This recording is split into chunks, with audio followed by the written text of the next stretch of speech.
Is it okay or not?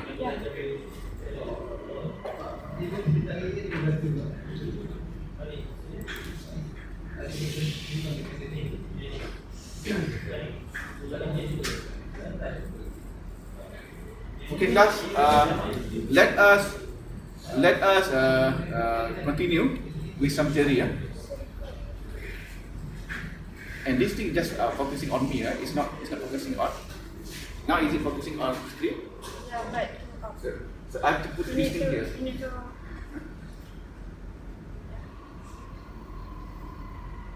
I think we just put the whatever camera on tripod, static tripod, right? Okay. So welcome to the class. Welcome to the first recording of the class. I'm not putting any code for the class because I wish to put this slide on YouTube. So if I put code, maybe I've added some copyright or something from the internet. Okay, so welcome to the class. This class is about software development and implementation. Okay, so you need both, right? When you want to do programming, you need both the knowledge of the language that you are using. For our class, we are using C#. Of course, you need to know some level, enough knowledge about the language. Then only you can code with the language, right? But the key point or the most important point for you to be a good programmer is actually to solve problem. Okay, just now, I give you a problem to rotate around a name. Okay, you click once, one name change in level. Click one more time, it change to the second name. And then click one more time, it change to the third time, the third name. Click the fourth time, it change back to the original name. So it rotates. So that is a problem. So you know the problem, but then to be a good programmer, you need to know how to convert that problem into coding and then actually write it and make it work on your application. Alright?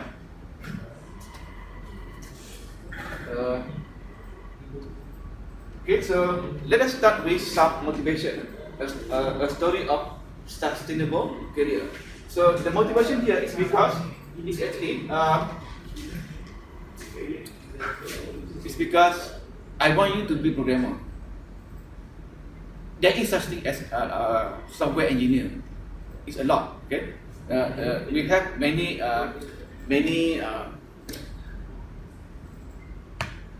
such posts in Malaysia. Okay, work in programming.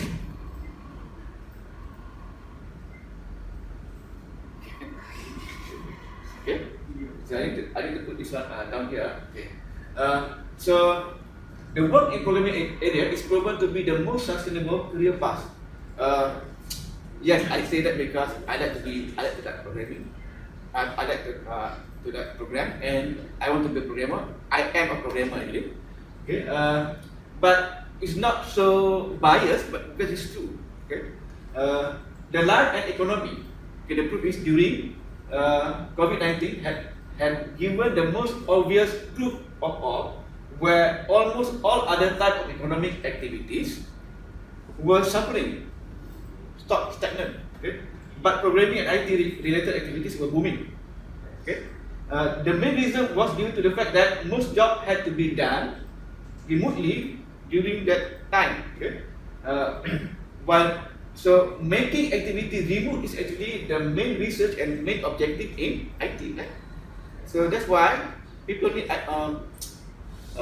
IT people during that time. That was the reason why, when all other economic activities cannot be done, IT or programming activities can continue. However, if you find in YouTube, does it show the whole thing? The whole PowerPoint? No. No. Only this part. Yeah. Okay, so if I stand here, better. Yeah, better. But do you see the other side? Okay, I stand here. Okay. However, it is to be reminded that programming job is a thinking and problem-solving job. That is the two things that we want to give you. Not only solving the problem, okay. Most likely you'll be doing it in group. You will have a team of programmers in the actual software industry. You are not writing the code alone. So that's also why we need you to work in group in this class. Okay, you need to form a group. If programming is done without this criterion, it is doomed to failure too. Meaning, if your IQ is not that high to solve problem, doesn't matter how good you are with the language, you memorize the whole thing, the whole manual of C#, you cannot write anything. Just like if you know the entire grammar of English, but you cannot express yourself in English, you cannot write a single sentence, let alone writing a novel, okay, in English. That is analogy with human language, exactly the same with computer language, right?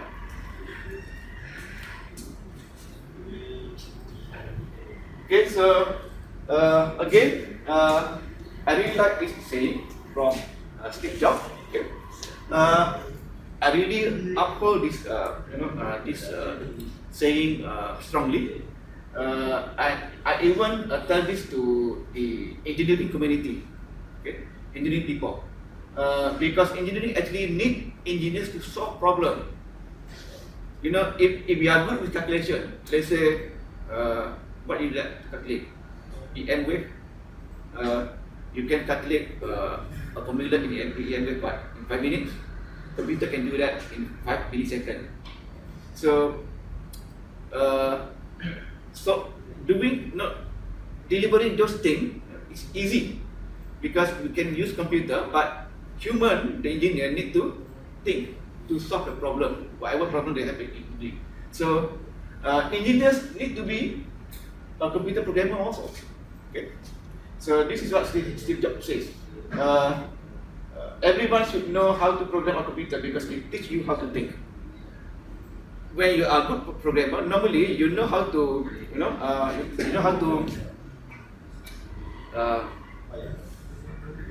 divide and conquer. Okay, you have a big problem, and then you divide and conquer. Sort of you split the problem into functions. And when you learn object-oriented programming, you can subdivide your problem into small objects, right?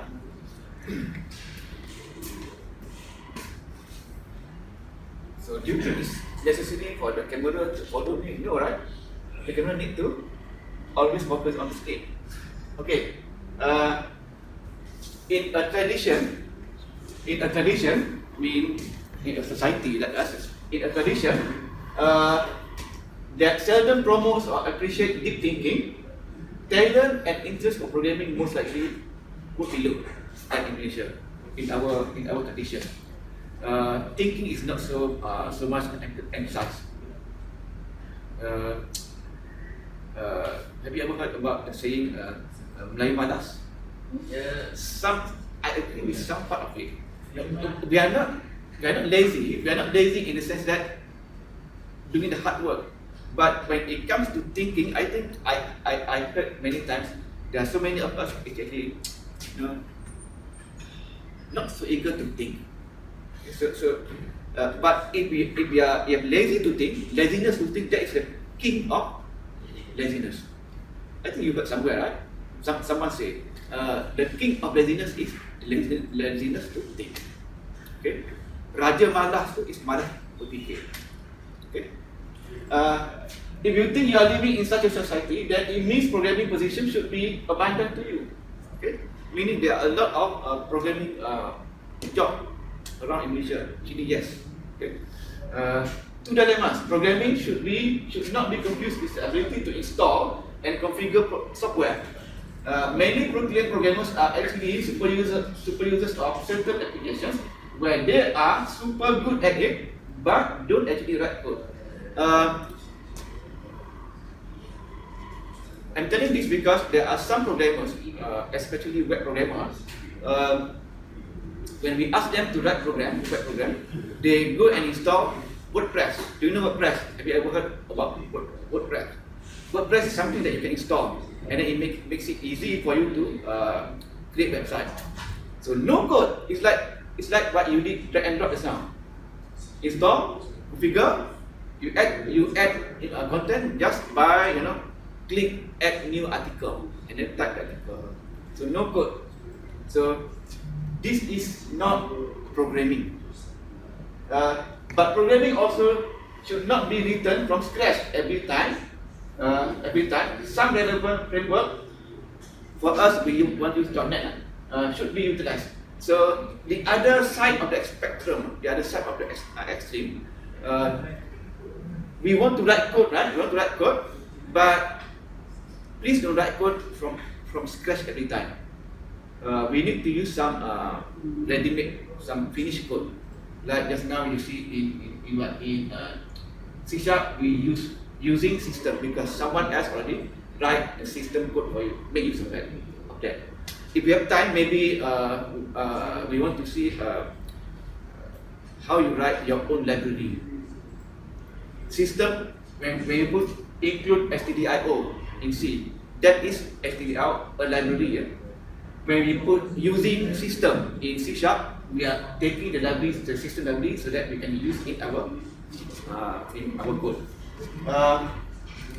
Now we want you to write your own library, and then you use your own library. You put using your own library there in your code. Okay, continue. The above two dilemmas should be considered wisely. To be a programmer, you should write code and solve problems, but not every time from scratch. That's all. Alright? Okay guys, bear with me another 10 minutes. Okay. C# Kickstart. Okay. C# Kickstart, an overview of Microsoft Translate and language. So we talked about C# before. Let us look at this in a more formal way. Right. C#, the pronunciation C#. It's not C#, but the pronunciation is C#. It is a programming language invented by and belonging to Microsoft. It is the best language to make use of Microsoft and Windows resources.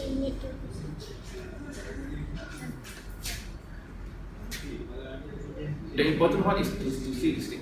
Oh, I need to put off. It is the best language to make use of Microsoft and Windows resources, especially the systems and graphical resources. It is inspired by C, C++, and Java. Let us don't say copy, because it's a strong word. Those C# fanatics will be insulted if we say C# copy from Java. Okay. So let us say that it is inspired by C++ and Java. Now it can be used to code the complete range of high-level programming like web, mobile, system, and cross-platform. Okay, mobile, Android and iOS, you can use C# to programming. Right?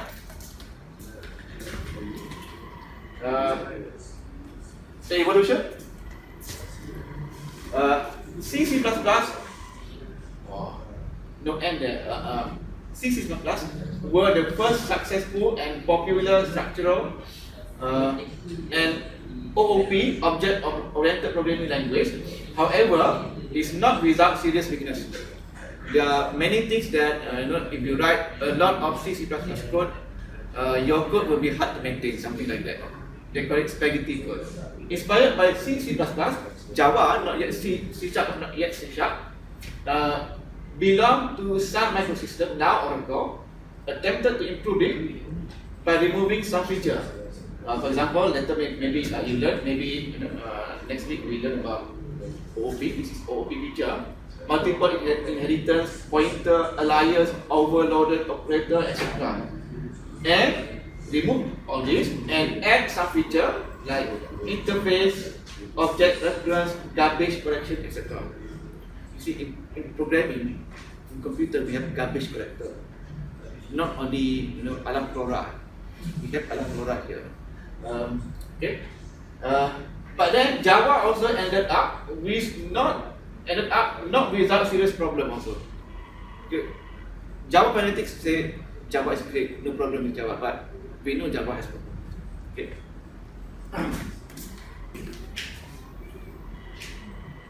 Okay, so inspired by the popularity of Java, Mr. Gates and Mr. Bill Gates think I can make a better version of Java myself. So he asked these people to create their own language by reintroducing something that Java dropped from C++ was reintroduced in C Sharp, reintroducing back a few features of C++, especially operator overloading and some new features of their own. This language is called C Sharp, okay, or C hashtag pronounced as C Sharp. Right. So minimal skeleton. You see this already a few times when you launch the template for C Sharp, either console or GUI just now. The first line is using system. It's like include system, include standard I/O, because the system there is for I/O, mainly is for I/O, and then we surround the whole thing as a namespace. Whatever variable that we declare here belongs to this one. It won't be clashing with another namespace in another program. And then the word class there is an object, meaning this is a program object. Class name is actually later you will learn is the class keyword is actually later you will learn that it is part of object-oriented programming. You are defining an object, right? Class program, and inside the class, okay, this is a namespace, and then this is class from here to here, and then inside the class we define a function. In this case, we call it method. Okay. Instead of calling function, we call it method in this case. Later we will use more of C Sharp nomenclature, C Sharp terminology. Function maybe in C, not so much in C Sharp. Okay, so this is one method, the main method, and what the main method do. This is the boundary for main method. This is like printf in C++. So in C Sharp is console.writeLine. So where does this come from? It comes from system. Like in C, you include stdio, okay? You can use printf. So printf is not magically appear there because we include stdio. In this case, console.writeLine is not magically there for you. It is there for you because you include system. Right.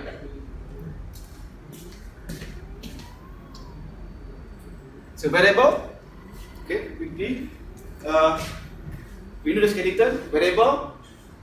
We need to, because it's strongly typed language, we need to declare, just like C++. So the keyword to declare also is almost the same. You have integer, you have double, you have float. Bool maybe not there in C, right? Bool is just yes or no, true or false. That's the value there. It's Boolean value. I don't know why. Programmers is too lazy to even write another, kick in another EAN. Just three more keyboard strike. Too lazy. Integer is okay, right? Integer is long, int it makes sense, but this one just three more letter. But string is okay. So in C++ also that's string. So the same variable you can use. The same data type can be used there. Integer, floating point, character, boolean, string. Right? So we go through this one very quickly because we assume you already know this in C, right? And declaration. Before that, it is array. In C, let's say you have you want array of integer. You put integer in cast, and then the bracket is after the variable. Now the bracket is after the data type. Okay. So if you want to initialize, this is declare. This is initialize. You give the value. This is the way you initialize, and then there are a few other ways to declare. Sorry, to initialize and declare. You can put if you want to only have an array of four strings, you just say string array bracket square bracket like that, and then new string and then bracket 4. You don't initialize, or you can initialize like this or like this. See, 4 you can put the number of element. A number of element in the array, or without giving element, or you can do just like this one is like this equals 1, okay? Without specifying the size. You see, you can find all this in W3 Schools. This is my favorite portal to find information, some theory information on programming, any language. If you want Python, okay, you can find Python here also, okay. Then you declare the size of the array. You can declare an array. You can check the size of it by putting dot length. You declare cast as array of string. How many casts are there? You can check by putting cast dot length. This is not there in C. In C, there's no way for you to tell. There's no way for you to tell the number of array element by program. You cannot tell by program, right? And then how to access to one element is like this. You put the index in bracket. Like array meaning you have index. Okay. Control flow 4. Okay, similar. This is not similar. I think to me it's exactly the same as C++. Exactly the same as Java. Okay, so for loop, this is the for loop syntax. For statement 1, this is initialize, condition, step. Okay, just like this. Initialize, condition, step. Example. Okay, this is for loop. And then while loop, no initialization, no step, just condition. Okay. Condition as long as the condition is true, execute whatever in the body of the while loop. For example, it's 1. While I is less than 5, so we do something and then we implement it so that at some point the while loop will terminate. Alright, condition if. So actually there are do while also, right? There are do while also, but we skip that one because that one is rarely used. So control flow if this is decision making. So still exactly the same as C. If followed by condition in bracket. For example, if 20 greater than 18, this is just example, bad example, but this is just for example's sake. If this is true, we do something. Okay. Then after if, what else? We need an alternate condition. Okay. If the condition here is false, we do an alternative block. Okay. And then if we have if else, we need this example. Okay. We need else. Sorry. If else if more else if as you want it. Okay. Until the end, if you have an else at the end, that else should not have any conditions. This condition 1, 2, and then the final else. If you require this to catch all false, if everything false, you want to catch the all false condition. You put the last else. This last else should not have any condition. Right? We have example. Okay, actually, this actually easy if I can this is the technique of the slide. Okay, so this is first condition, second, and then at the end there is no condition. We do in this case, if time is less than 10, it's good morning. But if it's less than 20, it's good day. If both false, it is good evening. Right?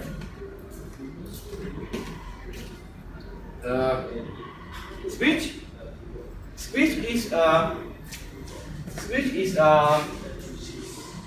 alternative to if else. Okay? If the condition is simple, if because the condition now is not condition anymore, it's just case. Okay? Switch case.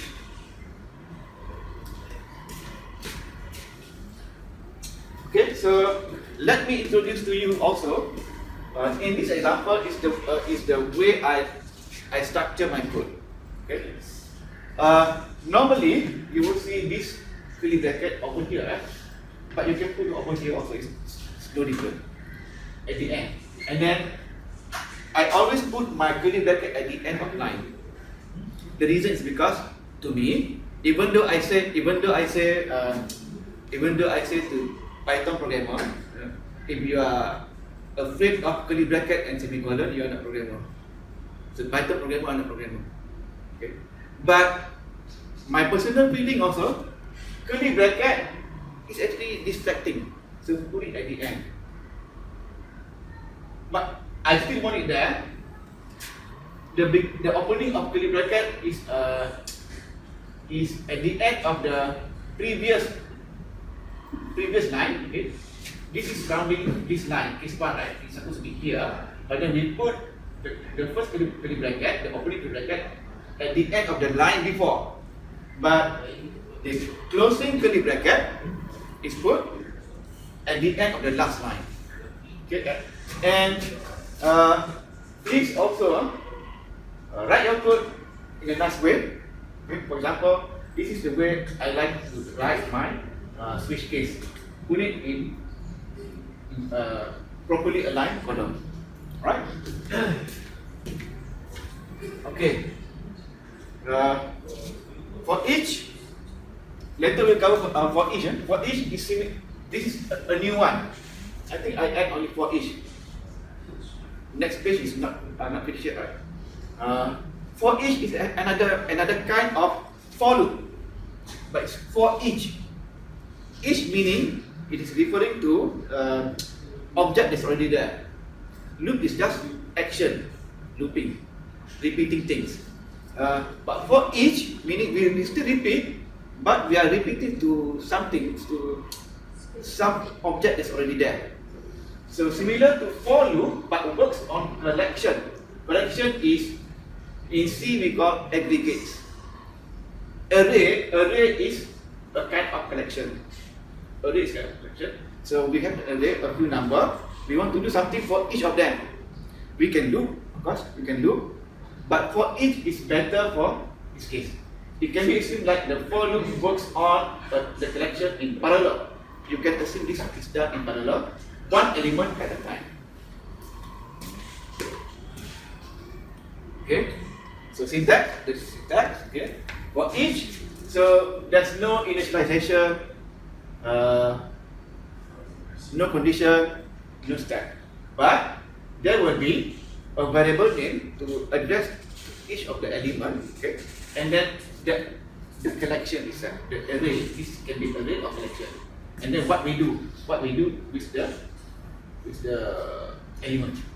Example, this is array of car, the array of string, which is a name of car, Volvo, BMW, Ford, Mazda, everything. So for each string I in car, so this is the collection. For each string I, which is Volvo, BMW, Ford, Mazda, For each of these, what we do, we print it. We do a right line of it. So what will happen? It will print Volvo, BMW, Ford, and Mazda. You can try this. Okay. So instead of saying for integer I equal to 0, semicolon, I less than what? 4, I plus plus. So that is, might be fast, but it's not intuitive. It's not straightforward. So in this case, if we are working on collection or array, for each is better. Okay, that is all. Any question? I will edit this. We can continue.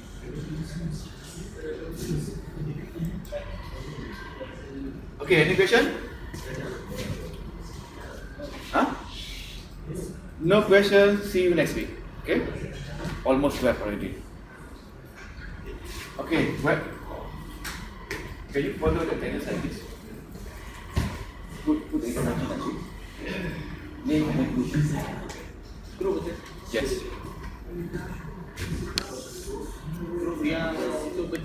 Yes. I think